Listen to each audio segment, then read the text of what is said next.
Broken home is a menace that we all can fight and overcome if we all go back to God, the architect of homes, if we all go back to God to seek His will, to seek His path, to start all over again, to align with God's purposes and intents.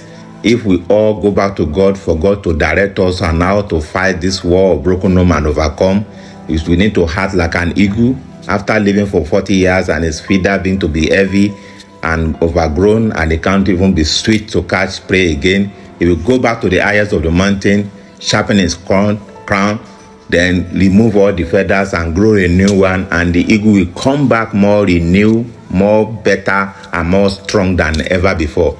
This is what this teaching is all about. Be on the lookout, and God will bless you.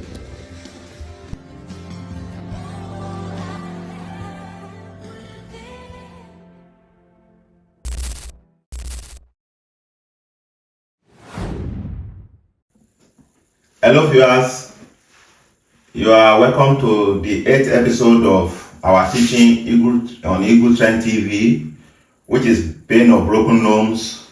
For today, you will agree with me that we stopped at the effects of broken home on women, and I've said a lot of things before we ended it on part of the sign of broken home that always appear on women is that she might be less conscious of herself and of her appearance. Less conscious of herself and of her appearance. So for ages, because of she had emotionally breakdown, she has been breakdown emotionally because of loss of attentions, loss of what she expected from the man. So this will throw her into breakdown of emotions, nagging and all of that. So she will leave her hair unattended to for so many times, for a long time, and she doesn't care about what she wear again. Or today, I want to say the opposite, that or part of this sign of pain of broken home on woman is that or she might be too conscious of herself.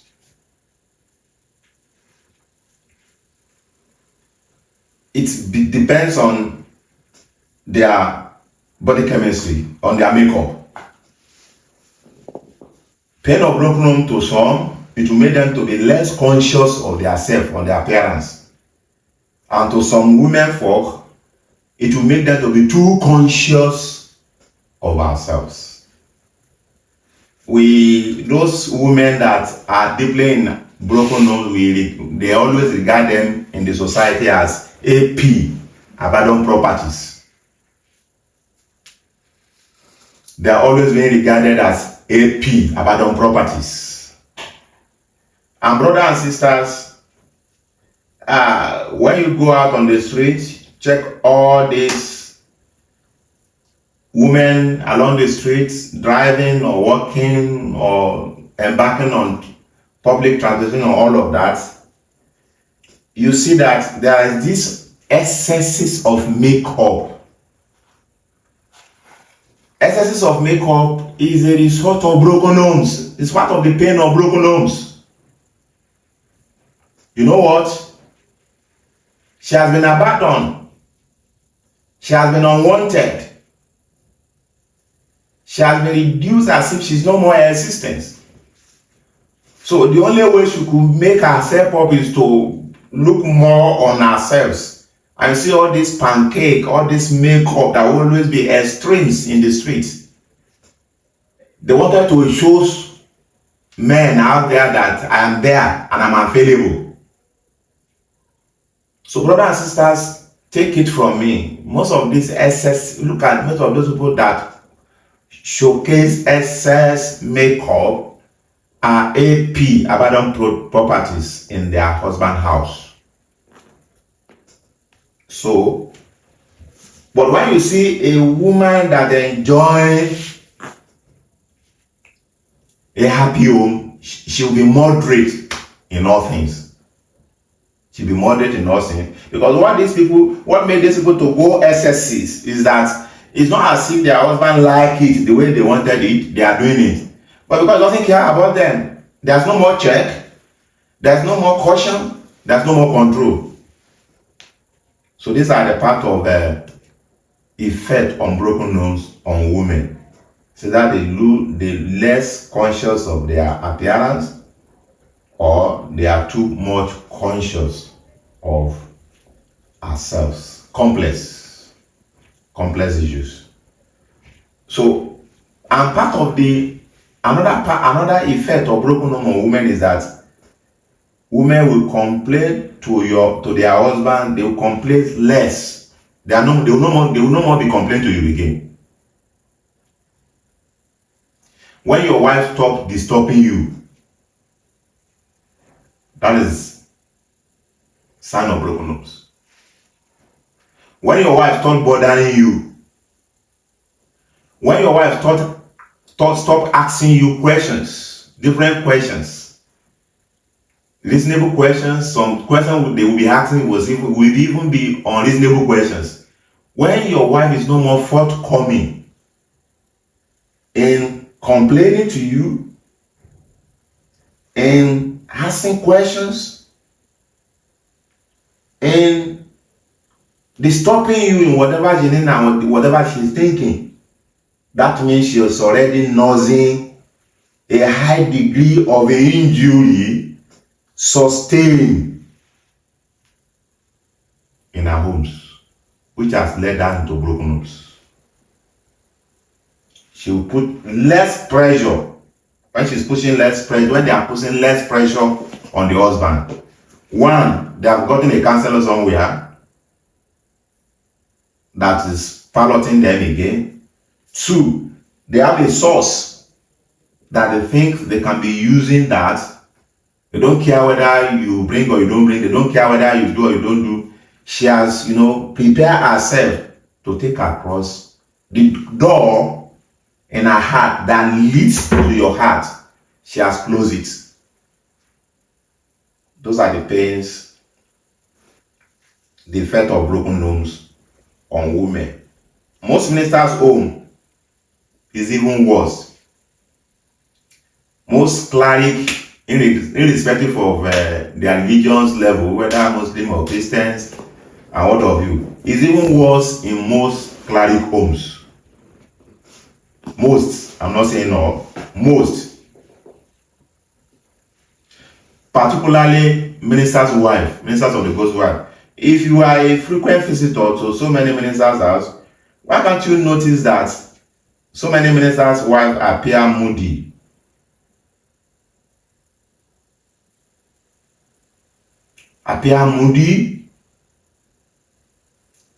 Has certain level of mood swinging.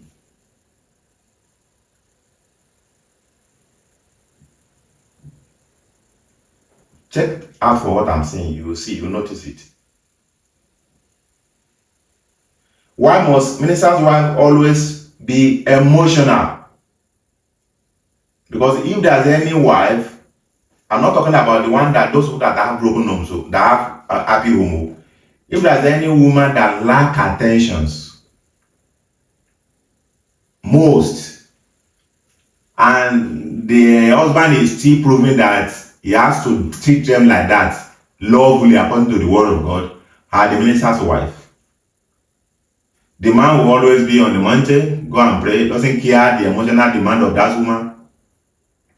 The man will have a prayer room that nobody should enter until he's satisfied praying there. There will be a gap. The man will create a gap between him and the wife. So the wife cannot even, get closer to this man in the name of trying to register a feeling that I need you. Woman named has been caged. Woman desire to have her husband at her will has been blocked. Woman liberty to access her husband at her will has been blocked in minister's house. And most of these ministers are so much selfish that it is when they need this woman, they will go to her room. And when they are satisfied, they just go out without even looking by whether if this woman is satisfied or not. So this is why most ministers' house are the one that has most broken homes. My advice to these men of God is that, are they being the new? If you want to be a minister of the gospel and you want to be holy, they will even say, telling the world that the spirit of adultery is coming over you. Why are you coming to touch me? You don't know I'm fasting? If you want to be holy minister, you don't marry. Leave that woman alone, let somebody marry her. And you go about with your papacy life. Since you have been led to marry and want to be a minister, no side must be severed. In fact, Apostle Paul said that. In fact, when you want to embark in a prayer or fasting, she must be with the concept of both of you. She must approve it. I want to have a fasting, 3-day fasting tomorrow. No, I didn't do this week. Let it be next week. You have to shift this as a man. You have to listen to your wife. Because she owns the body. As you own her body too. So what are we talking about here? We are so much spiritualized everything that we are offending the spirit of the union. We are offending God here. So let the minister look their ways and redress, because you don't have power over your body but the wife. And the wife don't have power over her body, but the what? But the husband. Most ministers are illiterate. Let's see. John chapter. Most ministers are literate. I was saying that some ministers are literate. I'm not saying you have not been schooled and certificated. I'm not saying you don't have record of ministerial experience that you can boast of, that you actually know your honors. But what I'm saying is that, looking at Genesis chapter 3 verse 16, some of us are illiterate about what God was trying to communicate here. To the woman, he said, I will greatly multiply your sorrow and your conceptions. And in pain you shall bring forth children. Your desire shall be for your husband, and he shall rule over you. You see, what I want to say is that so many times there is riot of thoughts, as in sort of their complexity, that runs in the heart of these women. They all share this body chemistry. Let me give you an example. You have not finished eating the dinners, and your wife is already thinking what you will eat in the breakfast in the following morning, and is already thinking what you eat as lunch and as the dinner in the following day. Complex. Insecurity.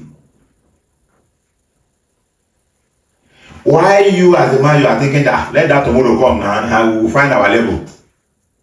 And she's there in the corner of the room bothering herself about tomorrow that has not come. These are the complexity of women. So in this kind of situations, they need man that will serve as a pillow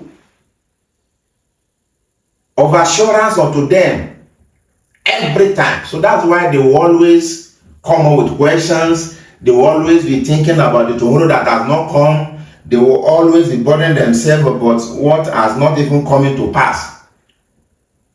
So their heart, their desire will always be on the husband. So many questions my wife will be asking me. I will say, we just came here together. We will be in a particular location. My wife will say, why? My mom will be asking me, what is this? What is this? I say, we came here together. Myself, I'm just studying the situation. How do I know? And we will laugh. So everything is on their man. Forget your wife is fasting. I said the other time, have you noticed your wife will be fasting and I'm fighting to God that God will bless this family. God will provide for us. I've prayed that God will provide for us. And when she come around to you and say, Alpha, what do we eat? So you just talk to your God now. Why can't you wait for your God to bring? Why are you disturbing the man again? That is their complexity. So staying away from that woman, you are hindering her, blocking her of her access, undue access, uncoordinated access to your life, to your body. You are injuring her.